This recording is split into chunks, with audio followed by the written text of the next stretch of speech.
কারো পরনে সেদিন কাপড় থাকবে না, সবাই পাগলের মতো ছুটাছুটি করবে, পাগলের মতো দৌড়াদৌড়ি করবে সেদিন হাসরের ময়দানে। কিন্তু আজকে এই দুনিয়ার মোহে পড়ে, দুনিয়ার মায়ায়, দুনিয়ার ধোঁকায় আমরা আল্লাহ সুবহানাহু ওয়া তাআলাকে ভুলে গেছি। আজকে আমি এখানে দাঁড়িয়ে বক্তব্য দিচ্ছি, এখানে দাঁড়িয়ে আপনাদের সম্মুখে দুই একটা কথা বলছি। আমার যদি আজকেই মৃত্যু হয়ে যায়, তাহলে আপনারা ঘোষণা করবেন যে গোপালপুরের ইমাম সাহেব মারা গেছেন, দুনিয়ার মধ্যে আর নেই, দুনিয়া থেকে চলে গেছেন। আমি আপনাদেরকে বোঝার চেষ্টা করছি, বোঝানোর চেষ্টা করছি যেন আপনারা বুঝতে পারেন। আপনারা সবাই বলবেন যে গোপালপুরের ইমাম সাহেব আর দুনিয়াতে নেই, দুনিয়া থেকে চলে গেছে। অথচ দেখা যায় দুনিয়ার মধ্যে আমার চোখ, আমার নাক, আমার মুখ, আমার হাত, আমার পা, আমার পুরো বডি দুনিয়ার মধ্যে পড়ে আছে। তারপরেও লোকেরা বলে যে দুনিয়া থেকে ইমাম সাহেব চলে গেছে।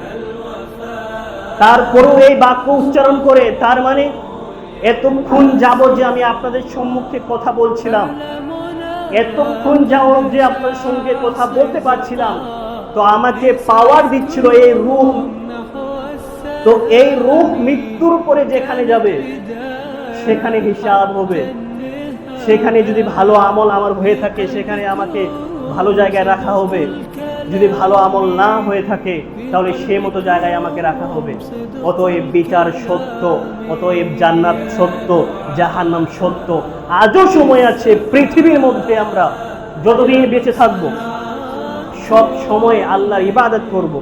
অনেক হয়েছে, নিজের পরিবারের জন্য, নিজের সন্তানের জন্য, নিজের স্ত্রীর জন্য, নিজের মা বাবার জন্য অনেক টাকা ইনকাম করেছেন, অনেক ধন দৌলত জমা করেছেন। একটু নিজের জন্য ভাবুন, যার জন্য আপনি এত কিছু জমা করছেন, এত কিছু আপনি ব্যাংক ব্যালেন্স করছেন, এত কিছু জমা করছেন, তারাই আপনার কাজে আসবে না। তো আপনি এখন স্বার্থপর হন, আগে আল্লাহর ইবাদত করুন, আল্লাহর গুণগান করুন। আল্লাহ সুবহানাহু ওয়া তাআলা বলছেন, ওয়ামা খালাকতুল জিন্না ওয়াল ইনসা ইল্লা লিয়াবুদুন, আমি শুধুমাত্র মানুষদেরকে এই দুনিয়ার মধ্যে প্রেরণ করেছি আমার ইবাদত করার জন্য। শুধুমাত্র তাদেরকে এই দুনিয়ার মধ্যে পাঠিয়েছি আমার ইবাদত করার জন্য। অতএব আমাদের আসল কাজ, আমাদের সর্বপ্রথম কাজ আল্লাহ সুবহানাহু ওয়া তাআলার ইবাদত করা। জন্ম থেকে মৃত্যু পর্যন্ত, সন্ধ্যা থেকে সকাল পর্যন্ত সব সময় আল্লাহর ইবাদত করব। তাহলে খাওয়া দাওয়া, বেঁচে থাকতে হলে খাওয়া দাওয়ার প্রয়োজন, এই জন্য খেতে হবে। বুঝতে পারছেন কি বলতে যাচ্ছি? বেঁচে থাকার জন্য খাওয়া দাওয়ার প্রয়োজন, এই জন্য খেতে হবে। খাওয়া দাওয়া করতে গেলে টাকার প্রয়োজন, এই জন্য চাকরি করতে হবে, রোজগার করতে হবে, টাকা জমা করতে হবে। কিন্তু সর্বপ্রথম আসল যেটা কাজ, আসল যেটা লক্ষ্য, সেটা হচ্ছে আল্লাহ সুবহানাহু ওয়া তাআলার ইবাদত করা। খাওয়া দাওয়া আসল কাজ নয়, ব্যাংক ব্যালেন্স করা আসল কাজ নয়, জায়গা জমি জমা করা আসল কাজ নয়। আমরা মনে করি যে পৃথিবীর মধ্যে এখন দেখতে পাচ্ছি আমরা, যার টাকা পয়সা বেশি, যদিও লোকটা ভালো না হয় তবুও তার সম্মান অনেক বেশি, মানুষেরা তাকে অনেক সম্মান দিয়ে তোলে এই দুনিয়ার মধ্যে। আমরা দেখতে পাচ্ছি মানুষেরা সম্মান দেয়, কিন্তু আল্লাহ সম্মান দেয় না। মানুষেরা সম্মান দেয় কিন্তু আল্লাহ সম্মান দেয় না। আল্লাহ সুবহানাহু ওয়া তাআলা বলছেন, ইন্নাল্লাহা ইউতি দুনিয়া লিমান ইউহিব্বু ওয়া মান লাম ইউহিব, আমি যাকে ভালোবাসি তাকেও ধন দৌলত দিই। আপনারা অনেকবার শুনেছেন, তবুও আপনাদেরকে স্মরণ করে দিচ্ছি। আল্লাহ বলছেন, আমি যাকে ভালোবাসি তাকেও ধন দৌলত দিই, আমি যাকে ভালোবাসি না তাকেও ধন দৌলত দিই। আল্লাহ বলছেন, আমি যাকে ভালোবাসি তাকেও সম্মান দিই। আমি আল্লাহ সুবহানাহু ওয়া তাআলা যাকে ভালোবাসি না তাকেও সম্মান দিই। আমি আল্লাহ সুবহানাহু ওয়া তাআলা যাকে ভালোবাসি তাকেও ক্ষমতা দিই। আমি আল্লাহ সুবহানাহু ওয়া তাআলা যাকে ভালোবাসি না তাকেও ক্ষমতা দেই। তাহলে আল্লাহর ভালোবাসা, আল্লাহর দয়া, ধন দৌলত, টাকা পয়সা, জমি জায়গা দিয়ে বোঝা যায় না। আল্লাহ কাকে ভালোবাসেন? মান ইউরিদুল্লাহু খাইরান ফাকিহু ফিদ্দিন। আল্লাহ সুবহানাহু ওয়া তাআলা যাকে তিনার ইলম হাসিল করার তৌফিক দান করেছেন, যাকে তার ইবাদত করার, তার আনুগত্য করার তৌফিক দান করেছেন, আল্লাহ সুবহানাহু ওয়া তাআলা শুধুমাত্র তাকে ভালোবাসেন। যার টাকা পয়সা বেশি, ধন দৌলত বেশি, আমরা মনে করি যে ওকে মনে হয় আল্লাহ সুবহানাহু ওয়া তাআলা অনেক ভালোবাসে, আল্লাহ সুবহানাহু ওয়া তাআলা তাকে মনে হয় অনেক দয়া করে। না, এটা কখনো ভাববেন না। এটা কোনো ভাবা উচিত নয়। তার টাকা পয়সা আছে, সে তার ভাগ্য নিয়ে এসেছে, তার রিজিক নিয়ে এসেছে, তার টাকা পয়সা তার ধন দৌলত দেখে মনে করবো আল্লাহ সুবহানাহু ওয়া তাআলা তাকে অনেক ভালোবাসে, কদাচিৎ কখনো নয়। যদি এমনটা হতো তাহলে আল্লাহ সুবহানাহু ওয়া তাআলা ইউসুফ আলাইহিস সালামকে কখনো জেলখানায় বন্দী করতেন না। যদি এমনটাই হতো তাহলে আল্লাহ সুবহানাহু ওয়া তাআলা মুহাম্মদ সাল্লাল্লাহু আলাইহি সাল্লামকে কখনো গরিব করে রাখতেন না। যদি এমনটাই হতো তাহলে ফেরাউনকে আল্লাহ সুবহানাহু ওয়া তাআলা কখনো বাদশাহত দিতেন না। যদি এমনটাই হতো তাহলে নামরুদকে কখনো ধন দৌলত টাকা পয়সা বাদশাহত দিতেন না। দেখেন নামরুদ কত বড় জালেম, কত বড় কাফের, তবু আল্লাহ সুবহানাহু ওয়া তাআলা তাকে ধন দৌলত দিয়েছে, টাকা পয়সা দিয়েছে। ফেরাউন কত বড় বাদশা ছিলেন, কত বড় টাকাওয়ালা মালিক ছিলেন, তার সে ব্যক্তি কত বড় কাফের ছিলেন।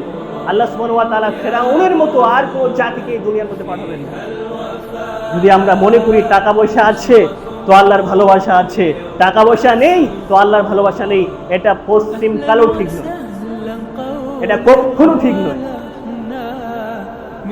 কারণ টাকা পয়সা ধন দৌলত দিয়ে আল্লাহ সুবহানাহু ওয়া তাআলার ভালোবাসা বোঝা যায় না। যদি এমনটাই হতো, ইউসুফ আলাইহিস সালামের ঘটনা দেখেন, ইউসুফ আলাইহিস সালামের ঘটনা একটু খুলে দেখেন। তিনাকে ছোটকালে, বাল্যকালে তিনারই ভাই, তিনারই মায়ের পেটের ভাই তিনাকে কুয়ার মধ্যে নিক্ষেপ করেছিলেন। তিনি কৃত দাস হিসাবে বাজারের মধ্যে বিক্রি হয়েছেন। তিনি চাকর হিসাবে মানুষের বাড়িতে কাজ কর্ম করে খেয়েছেন। তিনি মিথ্যা মামলায় ফেসে 7 বছর যাবত জেলখানায় বন্দী ছিলেন। তো এর ইউসুফ আলাইহিস সালামের উপরে কি আল্লাহ সুবহানাহু ওয়া তাআলার দয়া ছিল না?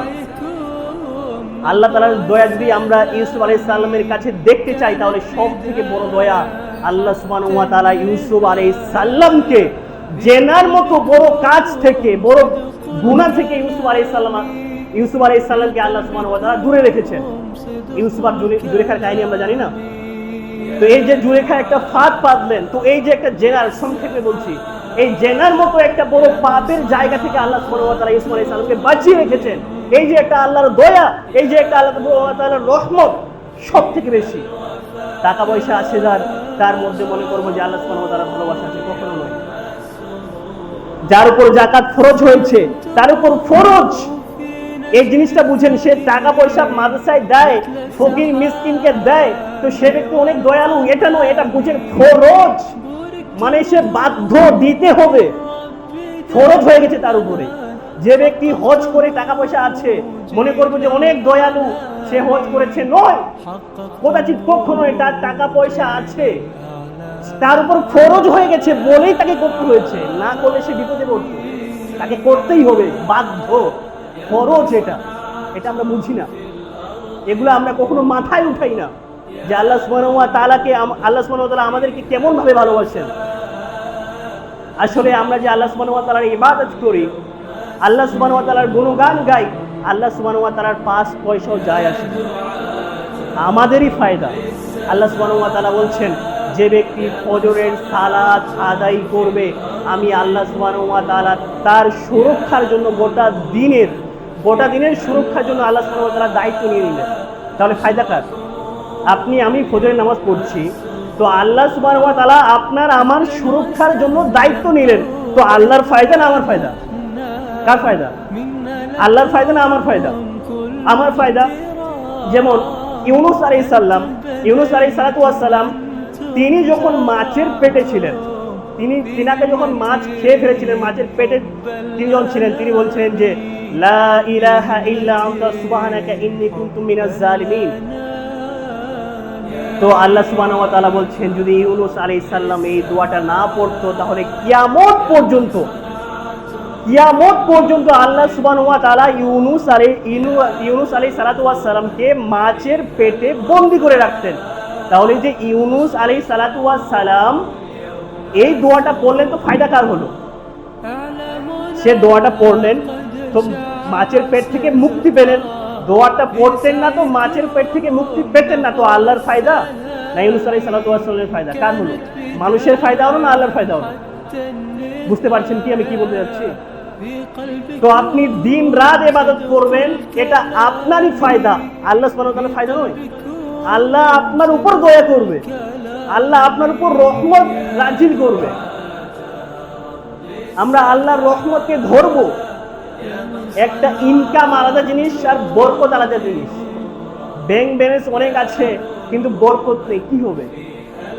আপনি সারা জীবন গুনাহ করে, সারা জীবন নাফরমানি করছেন, আপনার অন্তর ছুটাছুটি করে, আপনার অন্তর শান্তি পায় না। কেন জানেন? কারণ অন্তরকে আল্লাহ সুবহানাহু ওয়া তাআলা বানিয়েছেন, শান্তি পায় না। আপনি 10 তলা বিল্ডিং দিয়েছেন এবং আপনি বলছেন হাযা মিন ফাজলি রাব্বি, শুধুমাত্র আল্লাহর দয়ায় আমি এই বাড়িটা দিতে পেরেছি, তাহলে আপনার অন্তর শান্তি পাবে, আপনার অন্তর খুশি হবে। কারণ এই অন্তর কে বানিয়েছে? এই অন্তর কে দিয়েছে? আল্লাহ সুবহানাহু ওয়া তাআলা। কিন্তু আপনি 24টা ঘন্টা এই অন্তরের বিরুদ্ধে চলছেন, এই অন্তরকে শয়তান ধোঁকা দিচ্ছে আর আপনি ধোঁকার রাস্তায় চলছেন, আপনি ধোঁকার রাস্তায় চলছেন। কারণ আপনার প্রত্যেকটা মুহূর্ত বয়স হচ্ছে, আপনি বুঝতে পারছেন না।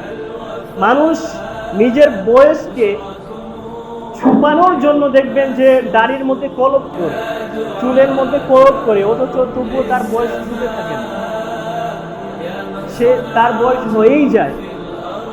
যেমন ভারতবর্ষের মধ্যে সব থেকে বিখ্যাত, সব থেকে টাকাওয়ালার মালিককে? আম্বানি, হ্যাঁ, মুকেশ আম্বানি, জানি তো।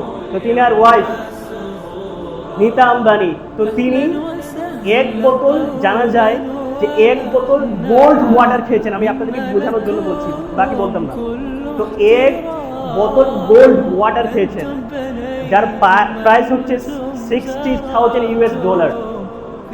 আমাদের যদি ইন্ডিয়ার কারেন্সিতে যদি এটা কনভার্ট করি তাহলে প্রায় 50 থেকে 55 লাখ টাকা এক বোতল ওয়াটার, গোল্ড ওয়াটার। তো এই জলটা তিনি কেন খেয়েছেন জানেন? এই জন্য খেয়েছেন যে বৃদ্ধ হয়ে গেলে মানুষের চামড়া জোরো জোরো হয় না, জোরো জোরো হয় কি না? তো এই জোরো জোরো যেন না হয়, বৃদ্ধ ছাপ যেন না পড়ে, এই জন্য খেয়েছেন। তারপরেও কি বৃদ্ধ হবেন না? অবশ্যই হবেন, মৃত্যু আসলে মরণ হয়ে যাবে। তো আপনাদেরকে আমি বোঝানোর ক্ষেত্রে বলছি, আপনার সময়টা যাচ্ছে মৃত্যুর দিকে, মৃত্যুর দিকেই আগাচ্ছে। আপনি প্রত্যেকটা মুহূর্ত, প্রত্যেকটা সেকেন্ড, প্রত্যেকটা মিনিট আপনি মৃত্যুর দিকে আগাচ্ছেন। মৃত্যু এক জায়গায় আছে, আমি বারবার বলছি, মৃত্যু এক জায়গায় আছে, আপনি মৃত্যুর দিকে আগাচ্ছেন। আপনি মনে করছেন যে আমি ইয়াং হচ্ছি, তো আমি অনেক আরো শক্তিশালী হচ্ছি। শারীরিকভাবে যদি আপনি শক্তিশালী হন সেটা আলাদা ব্যাপার, কিন্তু আপনি মৃত্যুর দিকে আগাচ্ছেন। একটা ভাবুন, আপনি কে জানে যে আপনার কালকে মৃত্যু হতেও পারে আপনার কাল মৃত্যু।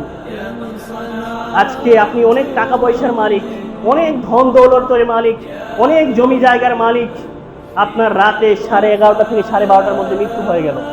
তারপরের দিন সকালে যদি আপনার ছেলে জানাজা পড়াতে না পারে, তাহলে মসজিদের ইমাম সাহেবকে না বললেও অন্য কোনো আলেমকে বলবে যে আমার বাবার জানাজা পড়িয়ে দিবেন।